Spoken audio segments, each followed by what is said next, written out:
Welcome everyone. This is one of the interviews from the representatives of the EMEA World players for this set 10. And yeah, here I am with Salvi. How are you, Yo, hey, Salvi? hello. I'm nice to hear. Nice to be here. I'm excited to share some insights from the worlds, obviously. Yeah. Okay, so let's start with Worlds. What? This is your first Worlds, right? So, did do you think that you changed something this set from last sets to make this World qualification happen? Oh yeah, I think my approach this set was a bit different than what I used to. I pretty much started full grinding after I came back from Vegas, which was like I think 12 or 13 weeks before regionals. And I had a bit different approach. I never played ladder for LP this set. Like I never cared for like any LP. I basically only play to improve every game and look for different lines and stuff and like pick arguments that probably weren't best, but like maybe offered a new spot and stuff. So yeah. And then yeah, basically try to prep as much as I could for regionals, obviously. Okay, so you prepared for a large amount of time and you literally spammed games not to make the most amount of LP, but just to purely improve, test lines that might not be good at the moment, but maybe if they buff in the future, anything. Yeah, okay. And do you think that the 1 week you got from regionals, from EMEA finals, and to Worlds was enough to prep? Oh no, like it was for me for like having to travel was kind of short because like I finished Sunday night and then Monday I just wanted to take off and chill, which was always already kind of hard because I had to plan for Berlin, right? Needed to do like travel planning and stuff. So I had like one day on Tuesday where I could play some scrims that went honestly really well, and then Wednesday traveling, no games, and then Thursday was media day and some games. And those games already went kind of bad, honestly. I felt kind of off there. And then next day was obviously already tournament day, so there was like almost no prep for me between regionals and worlds. Yeah, makes sense. I mean, this set was really rough in that sense because we had a little margin of time. The schedule was really rough because the Vegas Open, so everything had to be really rushed in that way. So yeah, Yeah, I think it was just this set was even worse, right? There was also no LCQ, and it was like basically 5 days after regionals was worlds, yeah. you And have then three ESCs instead of three. yeah, It was exactly. weird set in that way. Okay, and what do you feel about playing your first international event? Like, do you feel that big of a difference or that big of a gap between different regions? I mean, I played like two of them this set, I guess. Like you can probably also count Vegas, right? Which was the first big one, which like honestly really sparked like the drive back and stuff. But yeah, Vegas was obviously awesome. I didn't like the format, which was so RNG, right? Like players loved being there, but half of them was so sad getting day one, and then even getting day two didn't feel good because the format was just so rough. Like 4 games, and then only top 25 make it in like decent lobbies, which is kind of full RNG if you have like one bad game. But yeah, like Vegas was awesome, and then Worlds was pretty much the same stuff. It's just so nice playing against the best out there, and obviously playing on the biggest stage and getting a chance to prove yourself. Yeah. Yeah. I actually forgot what I was about to say, but okay, I'll continue and maybe I'll remember later. Yeah, sure. Okay, let's go back to a few sets ago. Like few sets ago, you were considered one of the most consistent players in the whole US ladder. You were constantly getting rank one, rank two, with two accounts, with a insane average top four, and in such a low amount of games. But you changed this into the opposite. You played a little games and you gave low priority to ladder. What did this change suppose to you mental wise, to your lifestyle? Yeah. Yeah, that's actually a really good question because I think you kind of nailed it already. Like at first, like when I first started playing, I was basically try harding every game on ladder, which obviously is good because you improve a lot by like taking every game serious and stuff. But that goes to a point where it's really, really exhausting because like you can't play like every day, like the like forcing yourself to play so well, right? Like if you think about it, if you had to play like a tournament day every day, you would burn out after like a week, like pretty much instantly. And then later games, you tend to spend even more than 6 games a day, you know, if you try to catch up, especially at the start of set. So it's just so taxing. And then also, I think if you only play for LP, you kind of narrow down your playstyle. You only take lines you kind of know work. You take the safer lines and stuff, which goes back to what I said earlier. Like, I think this set I just didn't care about LP. I tried to just play to enjoy the gameplay, to learn as much as possible, and like identify spots while not, you know, burning out. Even though I was, you know, watching VODs and playing a lot of games and like spending a lot of time, but not like, you know, burning out by it. Okay, I feel like many players spam games in autopilot, myself included. And Yeah. as you said, you play like the same lines over and over. You don't get really a real practice in that sense. Yeah, exactly. Like just in the middle of a patch, if you play like 10 games a day, I feel like you improve as much as if you just, you know, maybe did like 1 hour of stat research and then maybe try to practice like 2 off-meta lines that maybe can work on certain spots and stuff. I think it's much more worthwhile than, you know, just trying to spam games, maybe getting decent spots that you know work, but like the practice is pretty much zero you get there, right?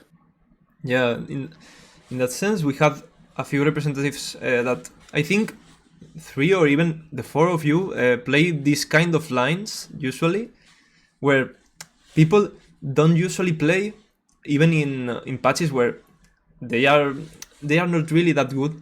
But I remember skip playing a lot of Poppy and Ezreal early on into the set. Jedusor plays a lot of different lines as well. Like, I think the roster we had this year for Worlds was, in that sense, really oriented to that. And that makes sense, to be honest. Yeah, I think Skip does it somewhat similar, right? He has like just a playstyle where he just identifies like off spots that are like just good enough, and then he also knows by doing it so much how to cap out those spots. And yeah, it showed at Worlds, like especially in these like high tournaments. I think it's really good to have like something that sets you off from the curve. Like for me, example at Worlds, Heartsea was even more contested. I was like 1 out of 4 Heartsea in like, or 1 out of 3 in so many games. It's just so hard to like, you know, just stabilize off a bot and if you're so contested, right? And then Skip just plays like whatever weird stuff he gets. He just knows how to make it work, and then, you know, he just gets good placement so much almost every game. Yeah, you nailed it. Like, I was about to ask you this. What would you change from the games you had on the Worlds? I think the reason why I performed so poorly is like a bunch of reasons. Like first, obviously I had no prep, and then travel was kind of rough, so I felt like kind of off there. But then also my prep wasn't as good, I think, because the Heartsea lane was much more contested than at EU regionals. Like at EU regionals, I knew like jungler can like played it a lot, and then the other guys Volta maybe, but he also really likes Riven. So I was looking, and as you saw, it was mainly like only one way contested. And then the line is just so free. You know, if you can like stabilize off level 8 because you're not contested every game, it's just absurd. But then at Worlds, it felt like 3 or 4 players played it almost every game. So it felt like much worse to play. So I think my meta read also was kind of wrong going into Worlds for sure. Yeah, I felt like Chinese, if I remember correctly, were playing a lot of hairstyle, and they are the type of players which just don't care. I remember playing this set on the Super server, and it was the Riven John heavy patch, and they didn't care. Like, in some cases they were playing or flexing into Mord 3 with the Titans and the BT, but they just wouldn't care. They just went 2 or 3 to the same comp, and who hits? I don't know, but someone is going to, and someone is not going to. Yeah, that's completely right. Yeah. Okay, so I wanted to ask you this because many Spanish players, as you saw on Twitter, and myself included, learn from the streams you did back then on set 4, set 3. But how did you learn to play TFT? From who and when did you start to learn it? I honestly taught it kind of myself. I watched a lot of streams. So when I first started, I started late set 1, so when ranked was already out. And back then I watched mostly Hydra, obviously. I watched a lot of Le Duc back then because I enjoyed, like, when you watched Le Duc back then, you could have just taken like one idea and then one tricked it. Like, I think the first time I hit Challenger was just watching Le Duc. He played like GP Red Buff Noble every game, and it was like, this shit is so broken. You can legit just play it on GP2. And yeah, I claimed Infinite by doing that. So yeah, those probably in set 1. And yeah, from that I just kind of tried to learn myself. Like, I have like a pretty analytical background. I studied math. I always enjoyed like doing sports betting and stuff, and poker and stuff. And I think it's like kind of similar in some ways to TFT. So yeah, I think it was just what kind of fits me, and just, you know, been playing ever since. And I think TFT also is a game that at some point you just have so much experience. You know spots from previous sets, mechanics come back, they're kind of similar, you know, units and trades and stuff, and it's just at some point you played so much that it kind of becomes natural. Yeah, once you learn the basics, it's kind of the same, just changing a little bit from set to set. But yeah, it keeps the same. The basics are forever. And yeah, I wanted to ask you, as you mentioned poker, tilt is also a part of poker, also from any esports, most likely. How do you avoid this kind of tilt when on a daily basis, when you play ladder, at your home, and also on tourneys? How do you manage this? Well, I think for both you need a different approach. For ladder, I think the mindset that you play only to improve and to learn helps a lot, to not get angry, because when a game goes bad, it's usually A, you played bad, or B, the game was never that good to begin with. You know, it had like a really bad spot, and then it's about like, how did I maybe get a better placement out of it? So you also have to learn. And I think that helps a lot about not getting angry. And then I think tournament is obviously very different, because then you realize you maybe got bad RNG, got bad rolls, or something bad happened to you, and then it's more about dealing with that. And then it's just about, you know, it's one game out of 12 at regionals. Try to get as many points out of that game, and then, you know, go for the next game, high roll that one, and collect points in that one. I think that one really helped me taking game by game. Yeah, me myself on ladder, I don't usually get tilted, but maybe there's some tourneys where I just misplay something that it's really stupid, and then I'm just mad, but I'm mad at myself, and I just have to like kind of wake up, and I just I don't know. It's like I had to let it out in that sense, because I have to I have to wake up.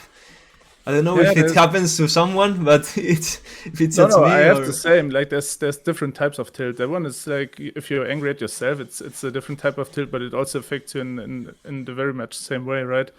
And yeah, I think I also had like one good book I read that was about tilt, and it helped me a lot. And just recognizing when you're tilted, and just knowing, you know, you're tilted, but just realizing the fact already helps. And then you just have to calm down and realize, you know, tilting here doesn't help you in any way from here. So it's about what do I do in the game? How do I get back? And what's my best spot from here? Yeah, agree. Also, did you feel going back to the two worlds? Did you feel nervous, calm, stressed? How do you feel before playing the first day of the tourney? Of course, that was very bad. I was actually very stressed. I don't know why. I think I just put too much pressure on myself to perform for this one, because, you know, I wanted to play Worlds for so long, so bad, that I think I put too much emphasis on it at that point.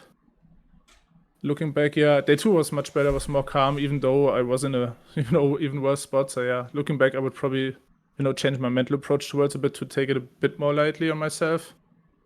So yeah, I was definitely very, very nervous going in, but yeah, it was the same for regionals. But regionals was like, you know, the good type of nervous, where you're, you know, ready to play, and you just want to win and stuff. But yeah, for Worlds, I was definitely nervous. Yeah, I think the first time experience usually goes that way. At least for me, it happened on the first EMEA finals I had the chance to play, and the first day I was really nervous, and I did horrible. Then the second day I was fine. I just just knew what the thing was about. So yeah, I did better, but it was sounds very similar to what happened to me. So yeah, I don't know. I even knew before, because, you know, I was also playing regional finals back then for the first time and stuff, so I knew it from back then. But I don't know. It's really hard. You know, the day comes and you know it's Worlds this day, and you just wake up and you feel different. I don't know. It's very hard. I still try to like get used to it, but you know, next Worlds it will hopefully be better for me.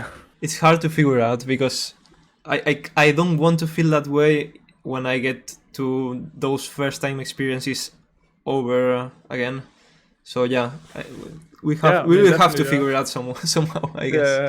Yeah, for sure. And I don't remember if you answered this already, but if you had to take a lesson from these worlds, what would it be?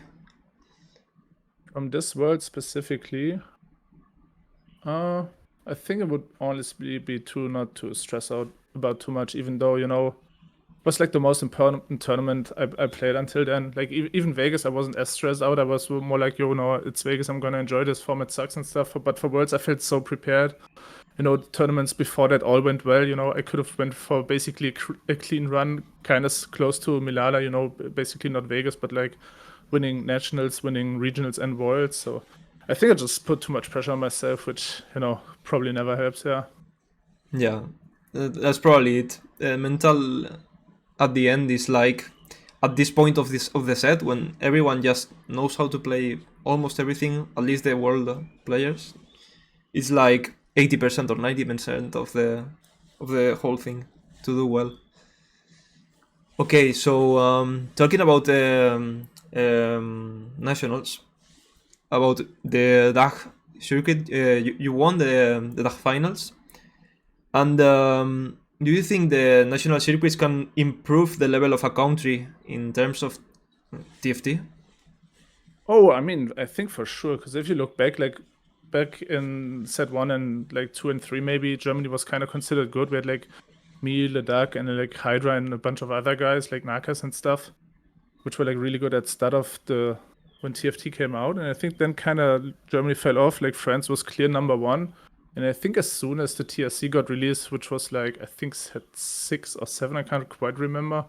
I think ever since then, you know, Germany's been better and better and like more players at regionals and at GSCs, to the point where, you know, at least we can now argue that like maybe it might be Germany that's better than France, which I still don't think, but yeah, at least, you know, there's like a contest now, I guess.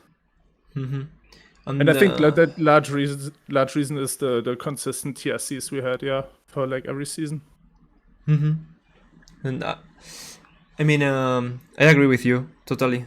And at the moment in Spain, there have been a few issues where the best players, you could say, from the Spanish community don't feel that will to play the tourneys, or maybe don't have the same motivation as before to play the circuit, and I think it's giving.